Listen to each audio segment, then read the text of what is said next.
Hey kids, sorry we got interrupted before. I had something really important I had to do for like 8 hours. Um, so like I said throughout this entire thing, I've been a monk for about 8 years altogether. In Eugene, we actually ran a small temple that was devoted to Quan Shi Yen, the Bodhisattva of compassion and action. And we were there for about a year and a half before we had to leave. Uh, I think at that point, my teacher was at stage 3 with stomach cancer, but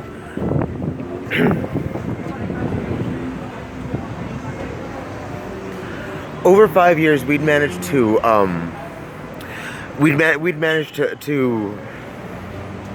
bring his health back to a point where he was on the road to the men. So we could travel. And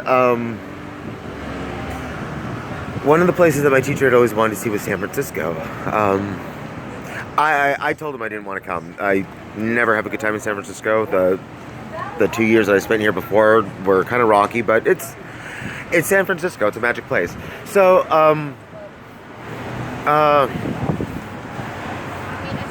walking to the bus stop right now. on a whim, we just got on the train and decided, hell with it, let's go to San Francisco.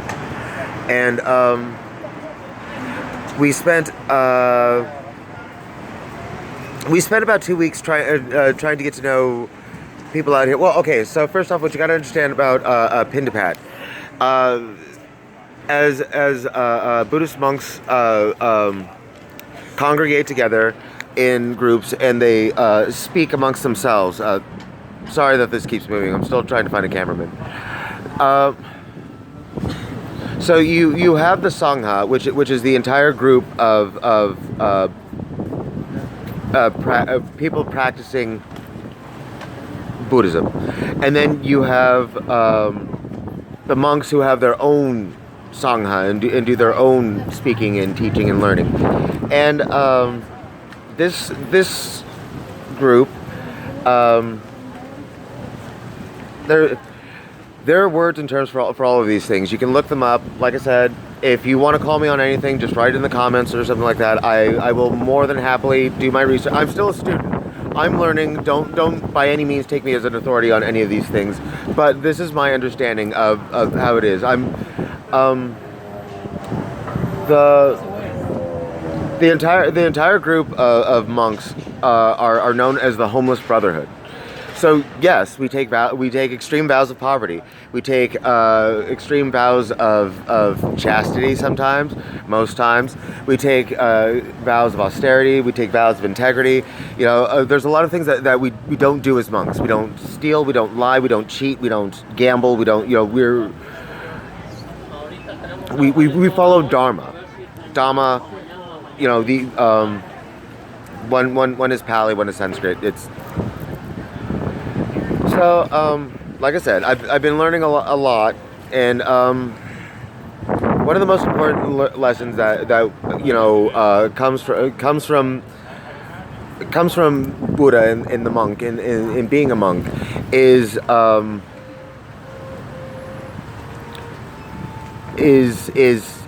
Tathagata. Tathagata literally translated is suchness. It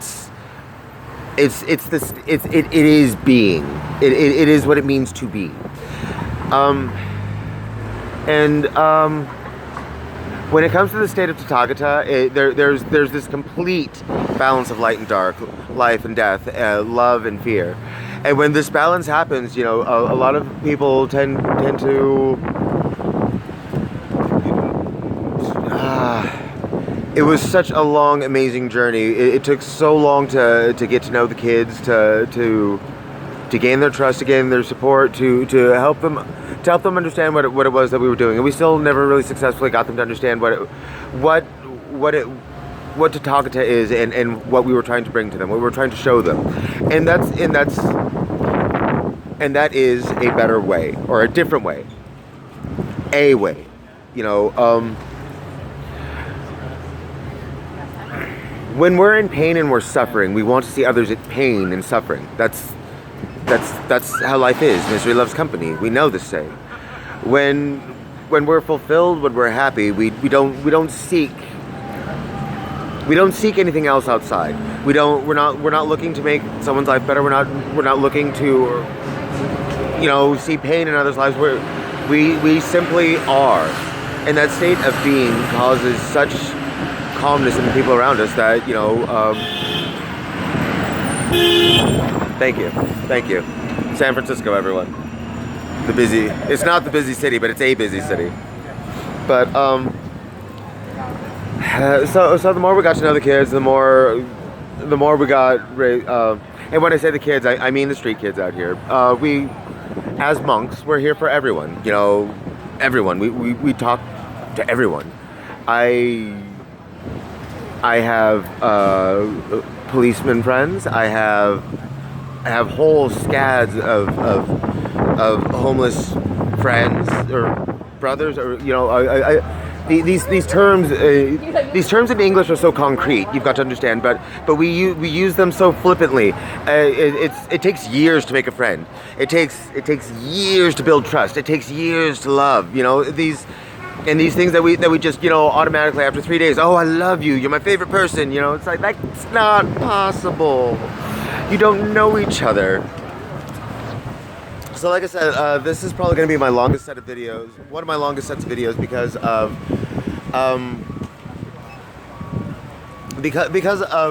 the nature and the difficulty of trying to explain what happened, how I got here, why I'm here, you know, and why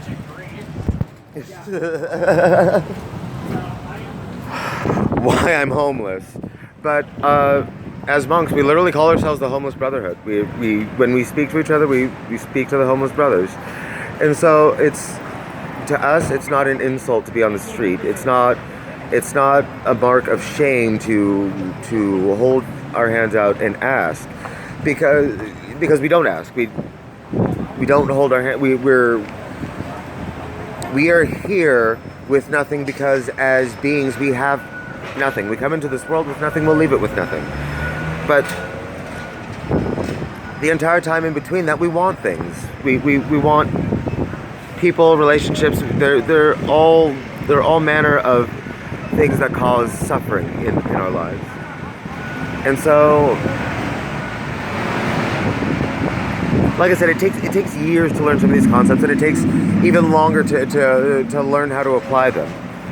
But in about, I'm going to say 8 short months, we made contact with a great number of street kids out here in San Francisco. Members of, they call themselves GDF, members of Scumfucks, the Schwilly kids, you know,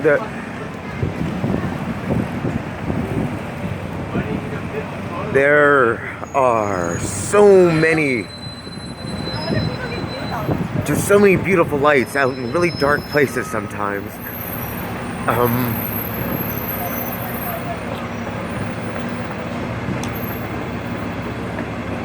And they still manage to shine just like so amazingly bright.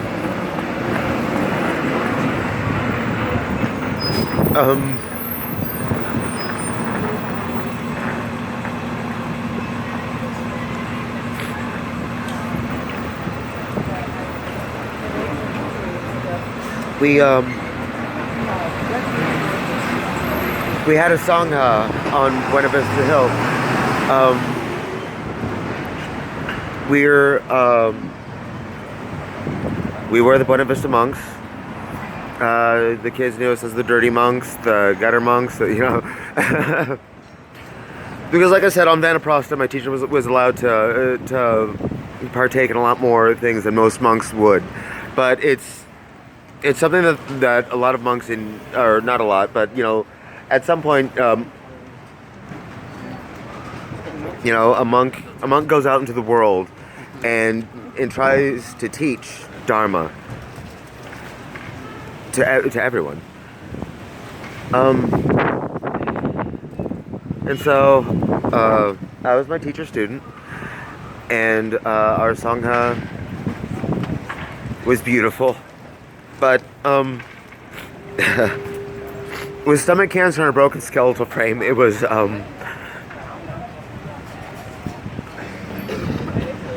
hard to keep him comfortable all the time.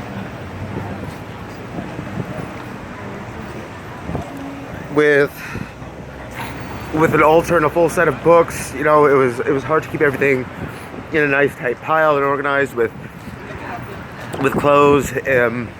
You know, it had another complication since there were two of us, and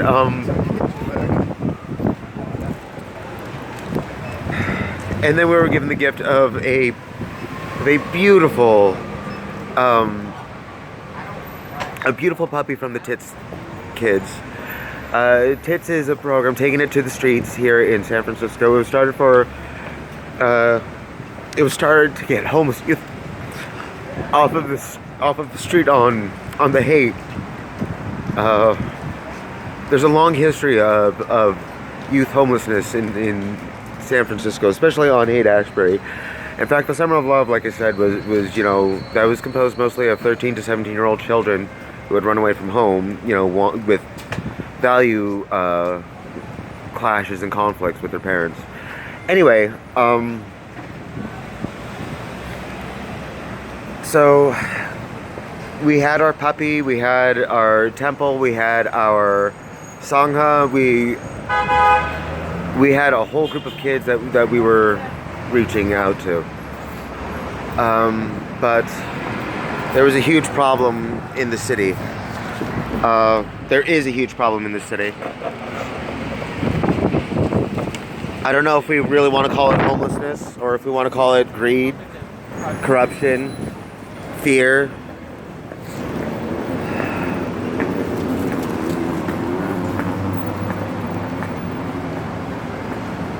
This is London Breed.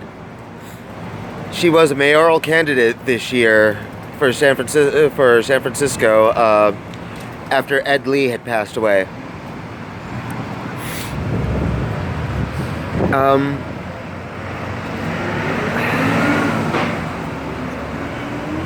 A lot of people on Haight were getting concerned with the amount of street kids that were all of a sudden showing up in Buena Vista Park, you know, and hanging out and all their stuff everywhere, sending emails to London Breed with headlines like "London Breed help," and sending photos and videos, and so London Breed went to solve the problem. So at the time we weren't wearing robes. Like I said, my partner's on Vanaprastha.